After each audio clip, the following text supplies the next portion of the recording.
Straight ahead on 12 News, he's earned all the merit badges a scout can get. For a long time, I really had no free time between this and school. What Matt Borcher says he got from the experience.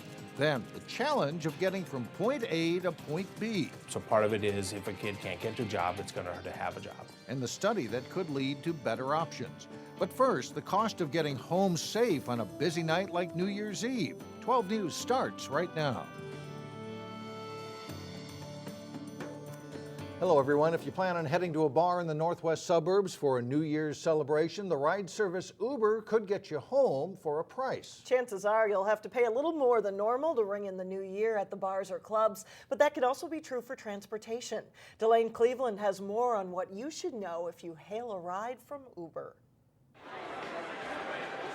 New Year's Eve celebrations are synonymous with throwing back a few drinks. It's going to be slightly hectic. Dirk is a driver for the app-based transportation service Uber, and on a night known for heavy drinking, he expects to be a busy man. Start driving about maybe 6 o'clock, and I think I'm going to stop about 4. Uber is a relatively new concept in the Twin Cities, debuting about a year and a half ago. I do not look at this as being a taxi company. I am emphatic about it being a social ride company. Normal pricing for this social ride company starts at $1.60. They tack on 23 cents for every minute you're in the car and an extra $1.65 for every mile you travel. Uber manages to be everywhere. There's not very much of a wait time. But on a night like tonight, the app notifies potential passengers about surge pricing, which kicks in during times of high demand. That means roughly between 8 to 10 p.m. and 12:30 to 2:30 a.m., your fee could more than double. To me, I guess it's a value judgment. In other words, even with an increased price, it's less than what a DUI would cost. If you're not sober, ride Uber. In Brooklyn Park, Delane Cleveland, 12 News. While Uber has a heavy presence in the Minneapolis-St. Paul market, you can still find drivers in the northwest suburbs by pulling up the app on your smartphone. Students are teaming up with Metro Transit to study local transportation options within Brooklyn Park. Officials say it's easy to find a bus that will take you downtown, but not so easy to find a ride across town to a job or to go shopping. In January, students will take a look at obstacles young people face in getting around the city. For example, Mayor Jeff Lundy says it's hard for a young person to hold down a job if he can't get to it. It helps put some numbers to things that we already know what's happening. We know that kids aren't having access to transportation, they can't get the jobs, programming, they can't get to things. And if your kid is stuck in an area where they don't have access to transportation, they lose hope. And one of our themes in our city is, where there's hope, there's opportunity. So as long as we can try to provide that for kids, we know good things will happen. Students from the Breck School, Park Center High School, and the Osseo Area Learning Center will be involved in the 3-month-long study. If you are out celebrating on New Year's Eve, Metro Transit wants you to know about free rides so you don't have to drive after drinking and you don't have to drive in traffic with those who have been. There is no fare and no coupons required on all Metro Transit rides between 6 p.m. tonight, New Year's Eve, and 3 a.m. New Year's Day. For more information, you can call 1-800-FREE-RIDES. With the new year comes a number of new laws starting January 1st. One has to do with better training for lifeguards at public beaches. It's called the Tony Kane Law, named after a Golden Valley 6-year-old who drowned. The law does not require lifeguards at public beaches, but when they are there, they must be certified in first aid and CPR for adults and children. Minnesota's newest drivers will need more time behind the wheel before getting a license. They will need 40 hours of supervised training, up from the current 30. And female veterans will be acknowledged with a new license plate that reads Woman Veteran. The cost is $10.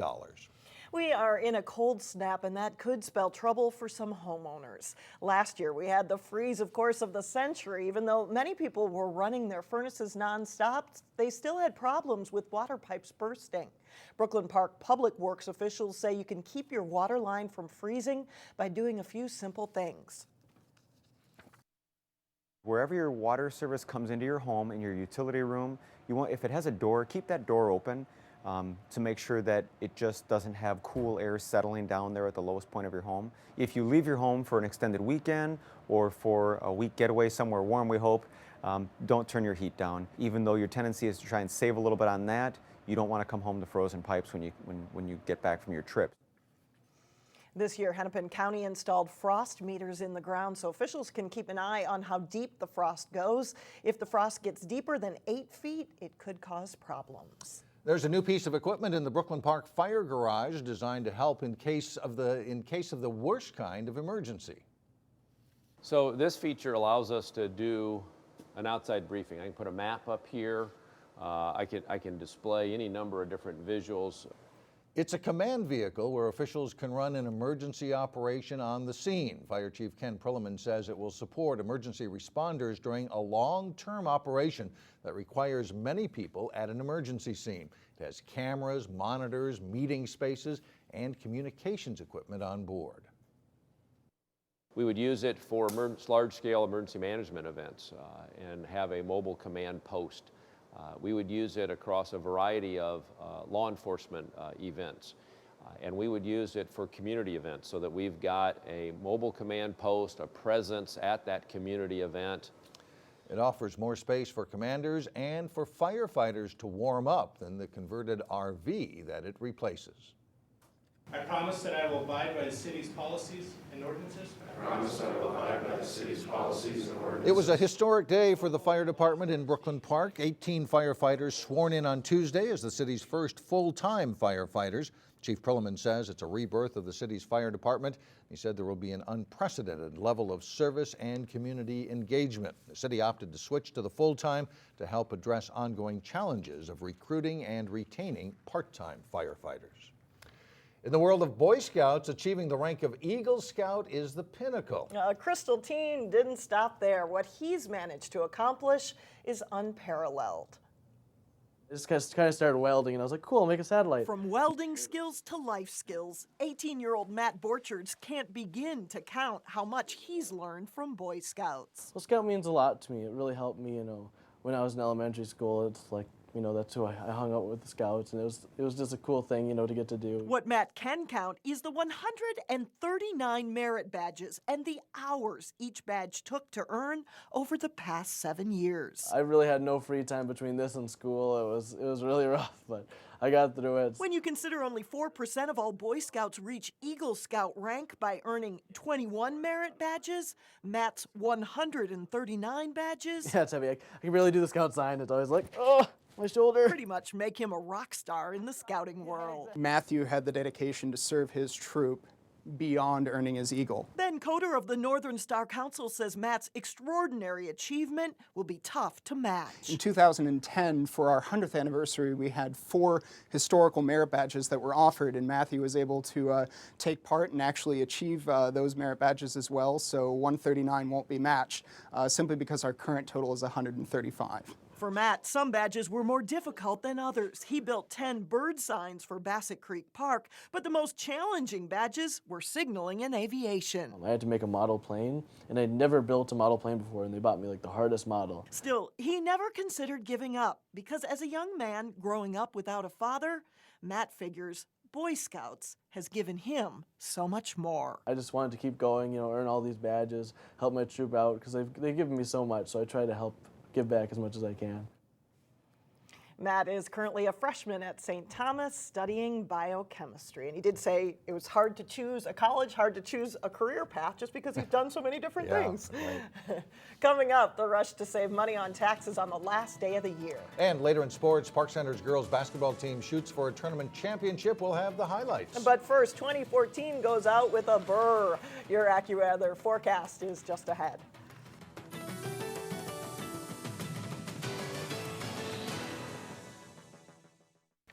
Before the bustle of New Year's Eve parties, people often spend time cleaning out the closets to make those last-minute donations. Which means this week is very important to nonprofit organizations. 12 News reporter Shannon Slatton shares why in today's Money Savers. We take donations and people come to drop off, donate, contribute to the charity. Mark Anderson is on the front lines of donations at Arcs Value Village in New Hope. We find some pretty good stuff. He works the drive-through. If it's convenient, they're going to keep stopping by. On one of the busiest days of the year. We've been hitting 160, 180 donors a day. It is the busiest donation day of the year, so it's all hands on deck. Donations almost doubled the last week of the year and culminate on New Year's Eve. Donation week is a huge time of year for us. It helps us get donations from our supporters and fill our thrift stores for the new year. Donations are unpacked, sorted, and sold at the 5 Arcs Value Village stores. All of the proceeds here at Arcs Value Village benefit the ARC Greater Twin Cities and help people with developmental disabilities. The stores generate more than $1 million for the nonprofit. I live right up the street, and it's really nice to be able to have something nice and close and know that something is working for the community. It's a win-win. Donors want the tax deduction, and the store needs products to sell. Ultimately, it supports our mission for people with disabilities right here in the Twin Cities. If you didn't get to drop off your donation today, you might miss the tax deduction, but you can always drop it off here for 2015. Arcs Value Village will be open on New Year's Day. For Money Savers, Shannon Slatton, 12 News. And when you figure your taxes, you do have to itemize to be able to deduct donations made to charitable organizations. And the IRS says you can only deduct the fair market value of the item. And if it's worth more than $250, make sure to get a written acknowledgement from the organization. Well, coming up, the local hill that's getting high marks from snowboarders. But first in sports, Terry Tuma is in with his weekly fishing tip, plus a look back at some of 2014's highlights in local sports. John Jacobson has that and much more when we come back. A couple of Brooklyn Park teams going for a championship for a tournament, so they must be pretty good. Yeah, pretty good teams this year, yeah, both of them. It is a busy week for holiday tournaments. And the Park Center girls basketball program started a tourney this year. The Pirates met up with Brooklyn Park neighbor Champlin Park in the championship game on Tuesday. It is all Park Center early in this one. And Simonet will pop out to the wing and nail a three-pointer. It's a quick 10-0 PC lead. Champlin Park goes on a run, though. Katera Etheridge thinks about it, then pumps a three as the Rebels take their first lead at 16-15. That is also their last lead. Simonet knocks down another three, and the Pirates go back in front for good. 13 in the game for Simonet. And she steals the Rebels' pass and sends it ahead to Danielle Schaub for the layup. Park Center leads 30-24 at the half. Coach Jake Cuppy's Rebels struggle with turnovers. Hannah Schaub steals the pass and heads up court before dishing to her sister Danielle for three. And the Pirates lead at 36-24. Danielle Schaub scores 13. Good passing for the Pirates around the horn to Michaela Hayes for two over game-high 17, and Park Center leads by 13. Champlin Park keeps battling. Erica Hicks goes baseline to score, plus a foul. The Park Center has never threatened down the stretch, and they win it 55-43. Now you can see highlights from a score of holiday tournaments involving local teams this coming week on Sports Jam on Channel 12. Tune in Monday through Wednesday in the new year at 3:30, 6:30, and 9:30 p.m. any of those days. And 2014 was quite a year in prep sports, with several local athletes and teams winning state championships. Here's a sample of some of the highlights. Not everyone minded the long winter of 2014. Wayzata's girls Nordic ski team glided to a second straight state championship, while Armstrong's girls finished second. While it was cold outside, Wayzata's boys swimming and diving team heated up the University of Minnesota pool in March to win the state title. Shot down and score! March Madness also included great TV games for us as we watched the Tutina Grace boys hockey and Osseo boys basketball teams rally to win section finals, propelling them into celebrations like this. For many, the big story of the winter locally was the success of Park Center's girls basketball team. After 3 straight years of losing to De La Salle in the section final, the Pirates routed the Islanders to reach state. Then 8 days later, followed that up with a state Class 3A championship, a game in which a group of savvy freshmen helped the Pirates capture the title. I just had to keep believing in everything. I mean, 3 overtimes was really hard to get through. We just had to get through the game and play hard through all of it, and it came out really well. I'm proud of everybody. Eventually, spring came to Minnesota, and with it, more smiles and victories for local athletes and teams. Maple Grove came oh so close in softball, finishing second in Class 3A. Runner-up finishes also for Wayzata's boys golf and track and field teams. But championship trophies did land in the hands of athletes for Hopkins boys track and field and Wayzata's girls golf. A tremendous team effort. They're thrilled for one another. They're thrilled for their school. It's a really neat experience. Now you can see more of that story and a look back at some of the top news stories from the year as well, running on our Year in Review special this weekend here on Channel 12. Now here's Tackle Terry Tuma with this week's Channel 12 ice fishing tip. Last week we talked about how the fish's environment has changed underneath the ice. Scent is a big factor, and of course taste, as I mentioned. And because of the questions that have been asked recently, especially at seminars, is the scent factor. How can we eliminate some of those unwanted odors? How much of an ingredient is it? Well, a negative odor is going to repel the fish, and there's no question about it. But now, too, if you have contaminated your hands, maybe it's exhaust fumes from your power auger, maybe you got some oil, maybe you gassed up your vehicle. And to remove those scents, we can't obviously wash our hands on the ice, but what you can do is take your attractant and then rub it on your hands, just like this, and what you're doing is just applying like a lotion. That's going to cover up your unwanted odors. But too, if you got a real tough bite going, just apply some of this to your bait or your lure, but it is not going to be a guarantee of catching fish. It's going to allow that fish maybe to hang on just for a split second longer, and then you'll get a good hook set. Give it a try. I think you'll be very, very successful practicing this scent. Ultimately, again, the taste just follows that smell. And be sure to tune in right here, and we'll talk more about ice fishing tips. All right, thanks, Terry. And Terry will return to his regular time slot Thursday, starting at 4, beginning next week. All right, thanks a lot, John. Still ahead, a downhill run full of thrills. We'll be right back. And a program reminder, we hope you can join us this holiday weekend for a Look Back 2014. We'll revisit some of the biggest stories of the year here in the Northwest Metro. Again, that starts on New Year's Day. Well, the year started cold and it's ending cold. But that doesn't seem to slow down snowboarders at the Terrain Snowboarding Park at Elm Creek. The Terrain Park is a sort of obstacle course for snowboarders, and they seem to love it because they can do a circuit of runs extremely quickly. What makes us special is that we can put a lot of features in the park so that the kids can do a lot of jumps, do a lot of rails, do a lot of tricks in a short amount of time. And so that they're able to do a complete circuit within 1 minute and hit a lot of the features. Local snowboarders actually give the park ideas about what features would work best in the Terrain Park, and some of those have been put into use. A group of professional snowboarders even stopped by recently to shoot video at the park. They're pretty good. Some of those guys They've got are some good pretty ideas. good, yeah.